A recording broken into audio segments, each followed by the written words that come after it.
Old School Bodybuilding Clothing Company. If it's been 3.5 hours since you last ate protein and now you're starting to freak out, you are old school. If watching someone sit on a hammer machine for 5 minutes between sets playing with their phone pisses you off, you are definitely old school. OSBBC.com for the hardest training athletes. You're funny. Like I said, do you like my tail? Like I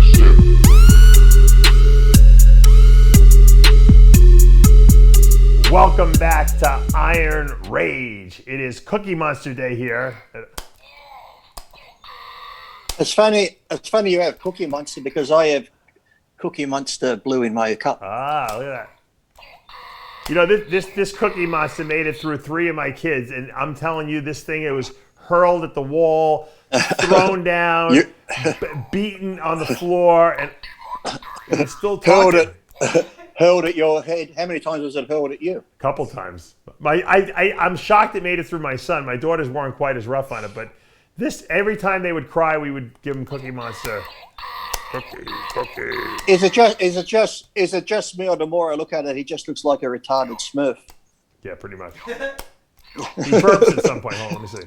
Oh, there he is. That's what a Smurf looks like when he loses his white cap. Yeah. So he made it. I was supposed to get thrown out when my wife was throwing out all the toys they don't want. Keep it. I saved them. He made it. Yes, beautiful. So the Arnold Classic list was released, and then they addended it by adding Nick Walker and Ruli Winkler, which I think was a very good decision on those guys' part, and the Arnold people adding them to the list. We very rarely do we see people added once they've put the list out there. Sergio Oliva Jr. had made a call to arms, 2 weeks ago, and said, "Hey, why doesn't everyone just do this show? This should be the Olympia minus Big Ramy," and that's what happened. Do you think that's a good move on the competitor's part? Yes. As soon as I seen I was added to the list, I sent Sergio a message and said, "Thank you very much for lighting the fire under some of these guys and making the Arnold."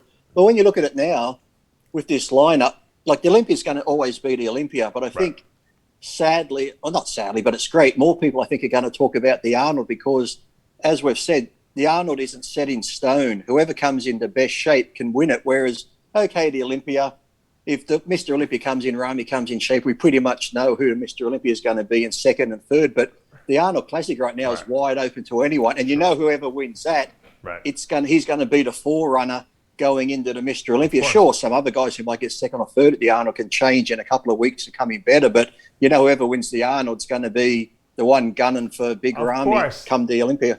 And, I felt like the last couple of years, guys were calculating what shows to do based on who else was in the show.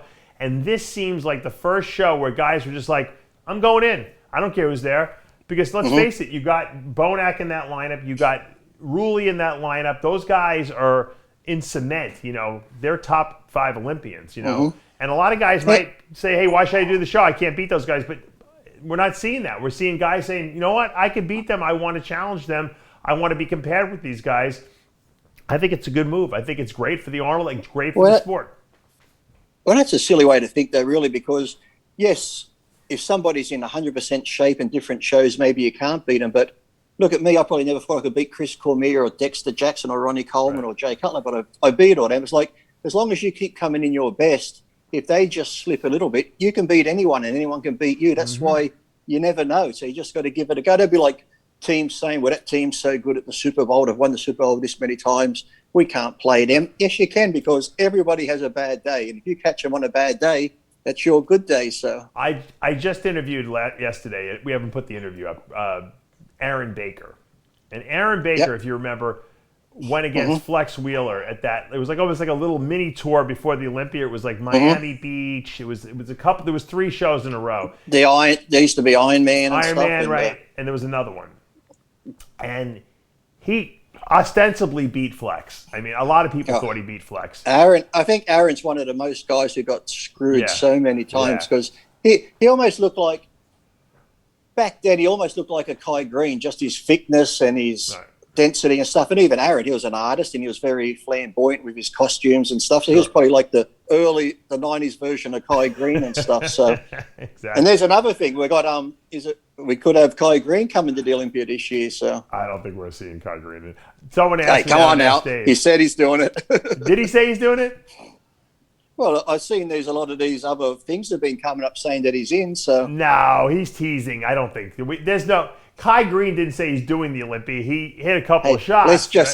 Let's just say he's doing it because it pisses people off. Let's say I think Lee Priest might get a special invite to the Olympia. Let's start that rumor. Yes, the Miss Olympia. That's right. I can do whatever I want, Dave. Don't you Priest will be in the Olympia. Well, if the Miss Olympia is the day before and the Mister's the day after, I'll do both because I'm non-binary. I'm fluid. What is it? I'm gender fluid. Exactly. Where are you going to qualify, though? You have to qualify for the Olympia first.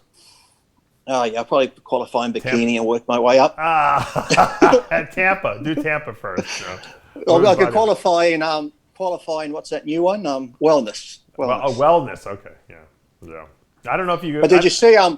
Speaking of fluid gender and stuff like that, I did see I was very, very beautiful that I forget his name, Enrique someone, the transgender won the Miss Nevada, beat out 21 women. I saw you sent me. Is that the one you sent me? That clip? Could have been, yeah, but it's like, look, they do already have a Miss Transgender, Miss America and Miss Universe and stuff. So again, I got nothing against transgender people if that's the way they want to live their life, if that's how they feel trapped in a body, but I'm sick of seeing men turning or changing to women and then competing with women. It's not right. Here's some girl, her whole dream might be to get to the Miss Universe or Miss America, and she gets beat by a man in the Miss Nevada. Well, you know what? I when it comes to like beauty contests and stuff like that, if a man could look more beautiful than a woman, then he deserves to win, don't you think? It shouldn't be called Miss Nevada. It should be called the Nevada Beauty Contest. That's all. And if you want to be a man, can you imagine, woman, can you imagine what this does to a woman's psyche, though? I know. If you get beat by, if you're a woman and you're a beautiful woman, and you've had all this cosmetic surgery done, your boobs done, your face done, and a man can turn into a woman and look more beautiful than you. Can you imagine what this does to your psyche? Imagine if you're a bodybuilder and a woman became a bodybuilder and she beat you, you'd be like, oh, Jesus Christ, the man's ego.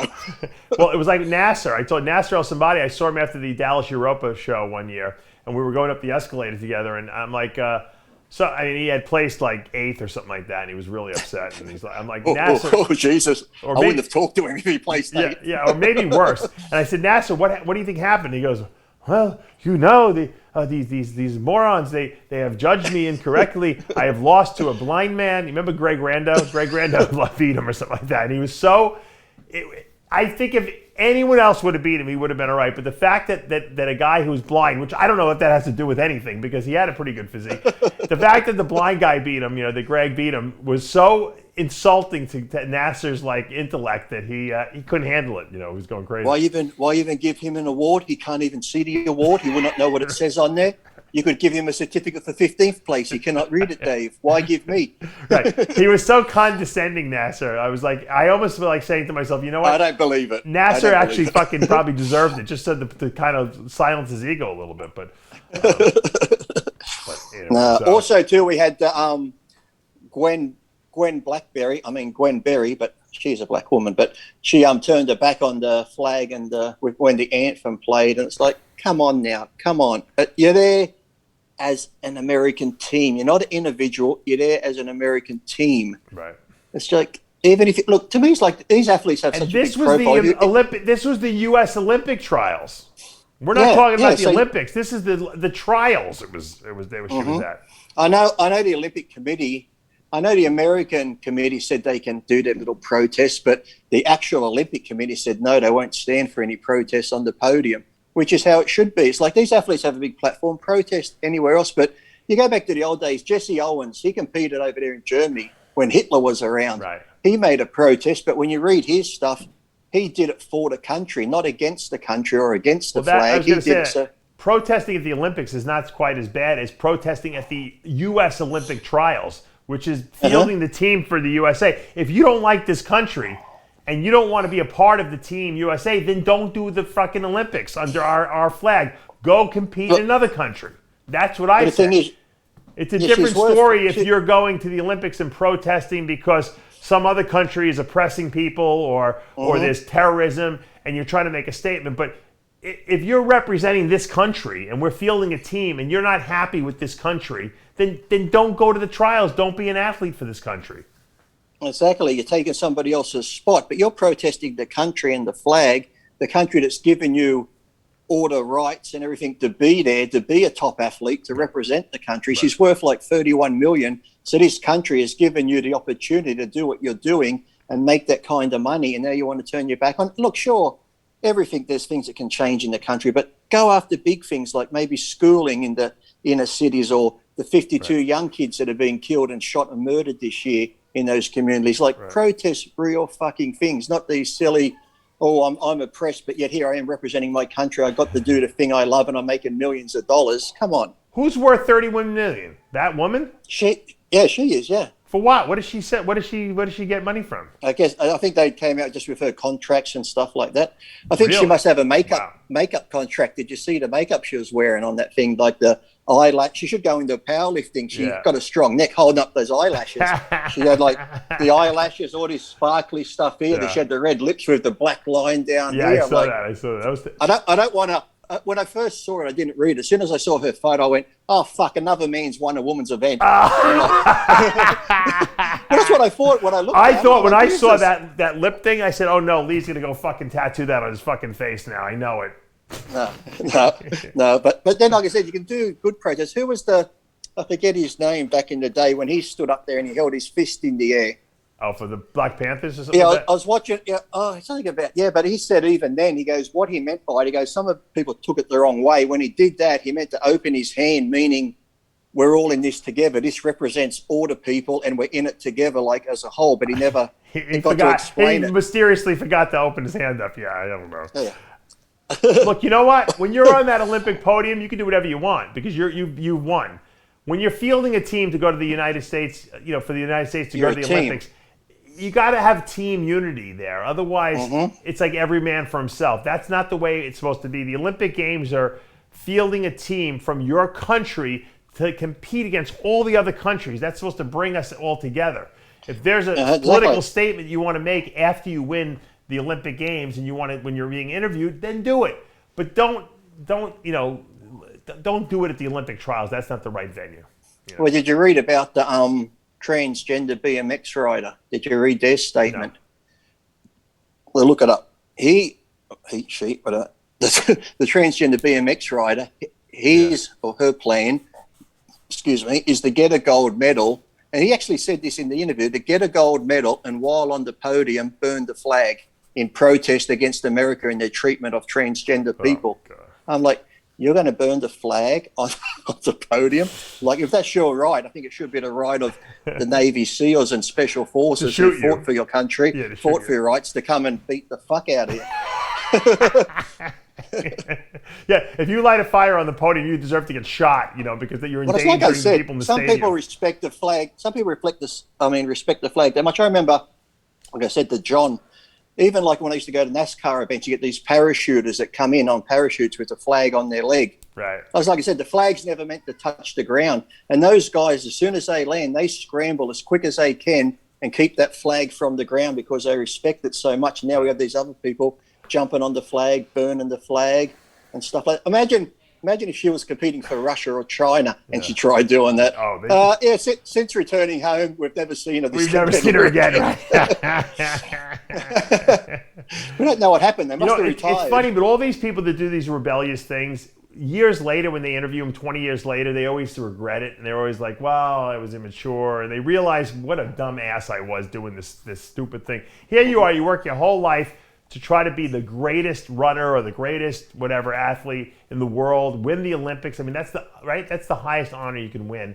And then you go do it and you act like an asshole on the stand or something like that, on the podium stand. I mean, everyone dreams of being on that stand, hearing that national anthem. I mean, the idea, just thinking about it, it brings tears to my eyes if I could have ever accomplished that. And these people are like, I'm going to burn the flag. Well, I know. Imagine, I said, I could just imagine that feeling, like you said, being on that podium with the gold medal around your neck, stadiums full, seen the American flag or whatever flag country you're with rise up and they're playing your anthem there? Could you imagine that feeling that the whole country's behind you and what you've done? It's like these athletes, like I said, they have a big profile. They can make their little statement somewhere else, but not on the world stage. What statement, Lee?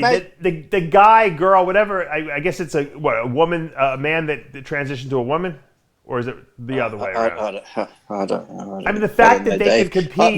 Maybe they transitioned to a bike. I don't know. The fact that they're able to compete in the sexual division that they choose. That right there is saying a lot for what this country has done and what the Olympics has done. They should be ingratiating themselves. They should be celebrating that, not protesting something else from the past.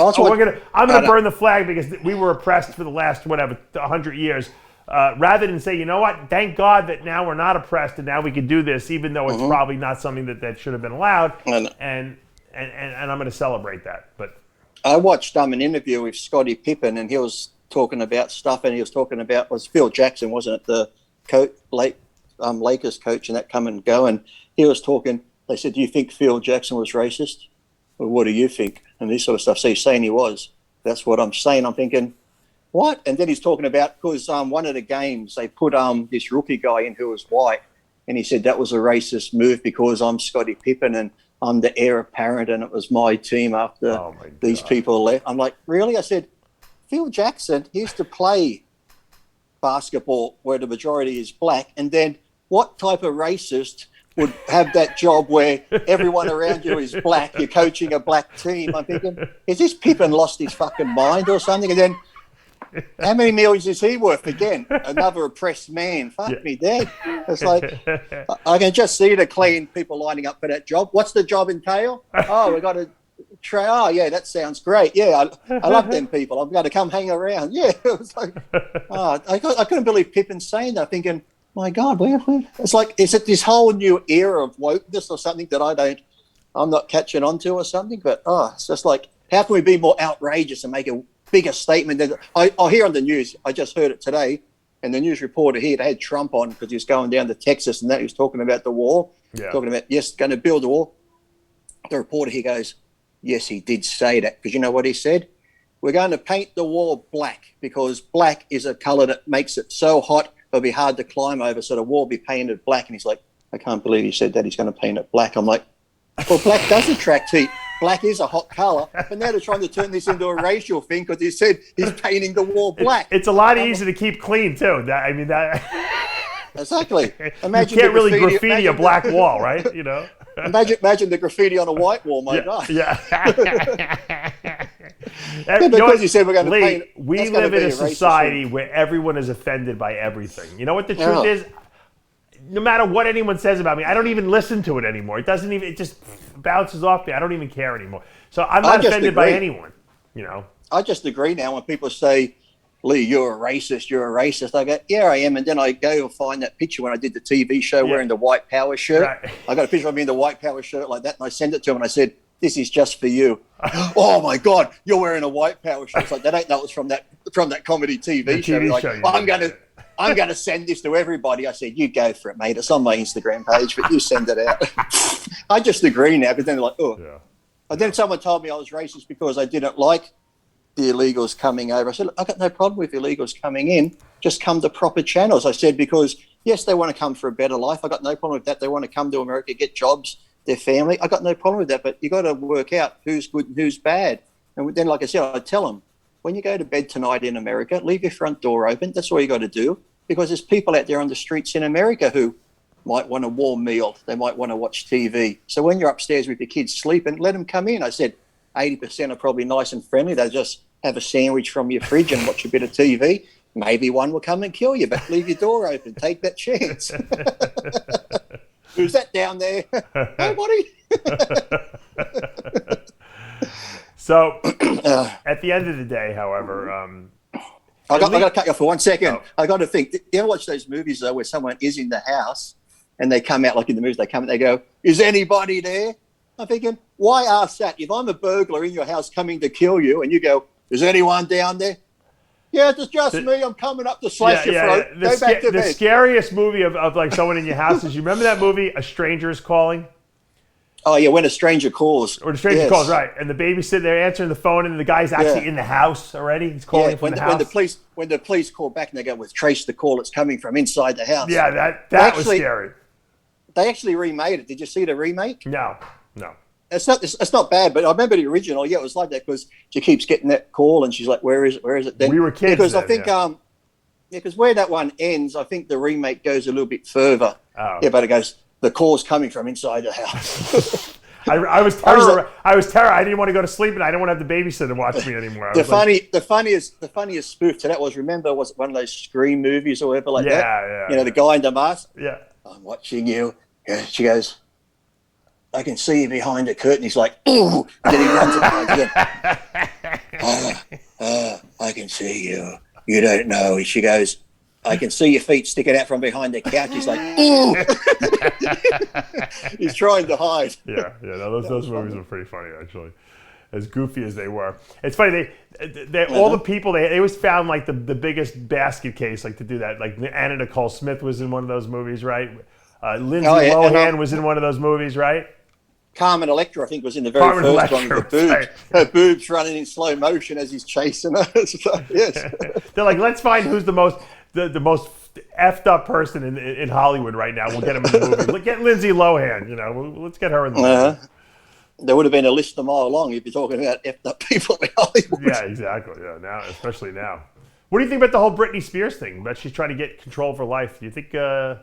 You think she's being... Yeah, I think she should. It's like, some of the stuff that's came out now that her father had control over and stuff, and she wasn't allowed to get pregnant and stuff like this. So yeah, it's kind of weird, right? Yeah, you can probably understand why someone might go a bit mad. Could you imagine having all that money, but yet because he's so controlling and having stuff like that? People go, "Well, how could that happen?" Well, it can happen if you're being brought up that way from a young kid, and someone's got that much power over you, and he's got control of your money and stuff. It's quite easy. It's just like saying, how do these people who have no money get locked in a basement in someone's house for 10, 15, 20 years and you can't get away and stuff because of God knows what? Yeah. Quiet in the basement. I'm not talking about you. I see you behind the curtain. Quiet down there. All right. No bread. Before we wrap up this little party, who's going to win the Arnold Classic? You have a prediction? Oh, my God. No, I don't, because there's so many good names going into that now with Bonac, Nick Walker, Ruley. Well, who do you think? If you were a betting man, who would you bet on? I couldn't, because whoever hits their peak the best, it's going to be like, even if Ruley's at his best, Nick Walker's at his best, Bonac's at his best. Everyone at their best, who wins?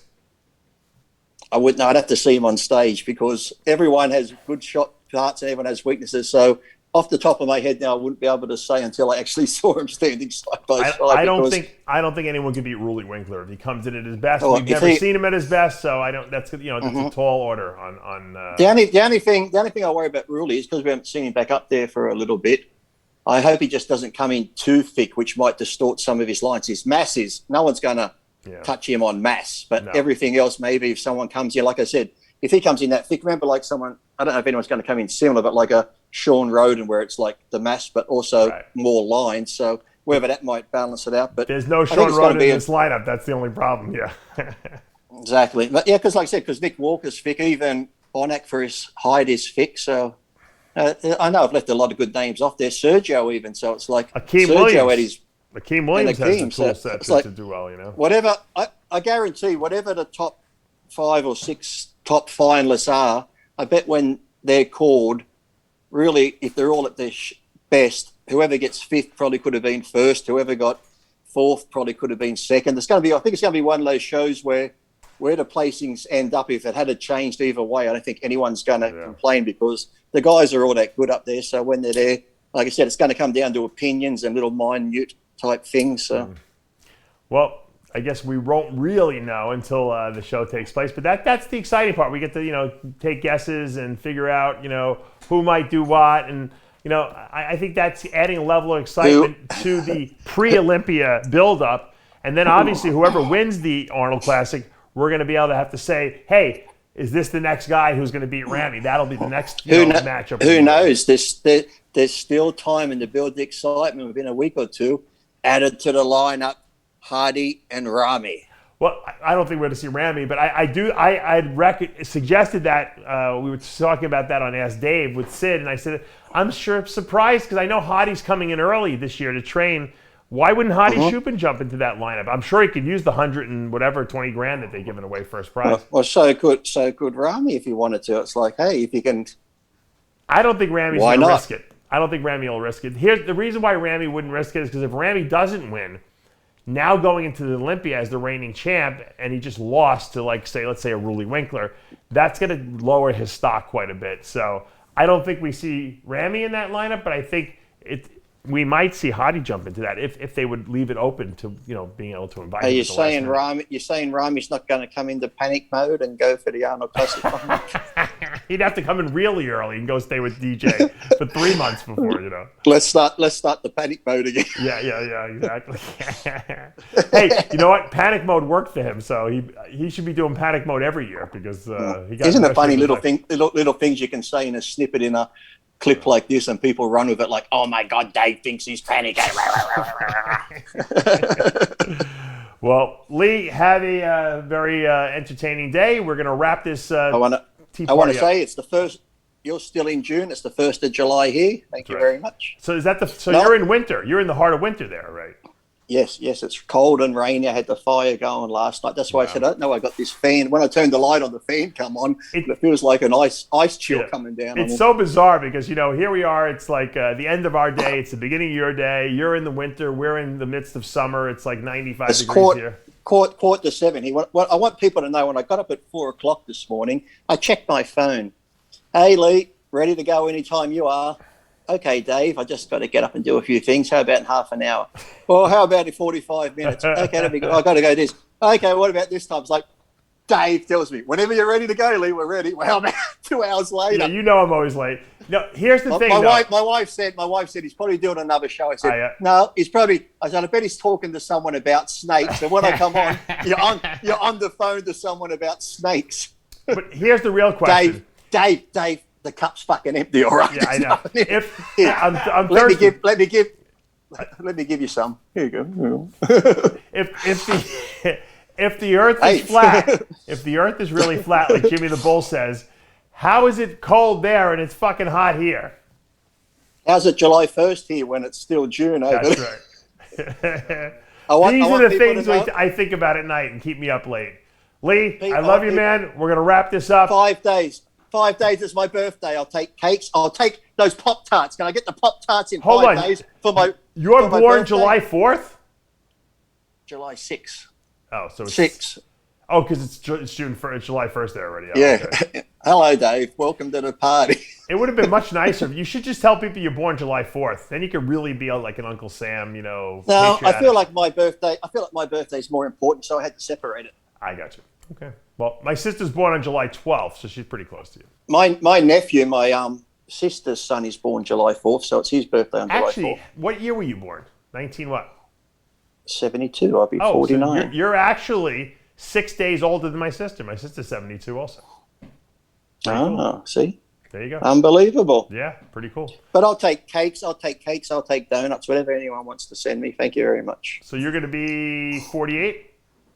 49. 49. Okay. Wow. All right. Well, look at me too. You would have figured this hour of the morning I could look so good. How do I do it? Yeah, your hair is looking very, very well manicured there.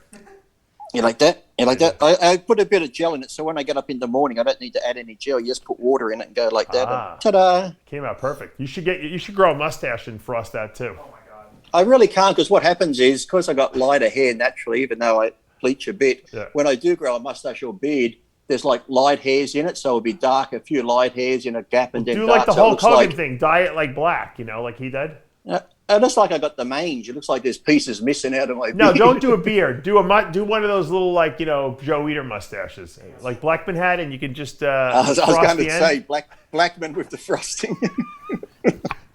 He would love you. He'd sign you to another contract if you did that, guaranteed. I don't know why he doesn't talk to me, Dave. I don't know. I try emailing him, and every email I got, it bounces back. Can you block email? I think he's blocked me on the emails. Yeah, I think you're blocked. All right. I had the best dick pic too, and it was a good angle. I tried to send. All right, Cookie. We'll see you next week, guys. Dave Palumbo, Lee Priest, Iron Rage. We're out. We're out.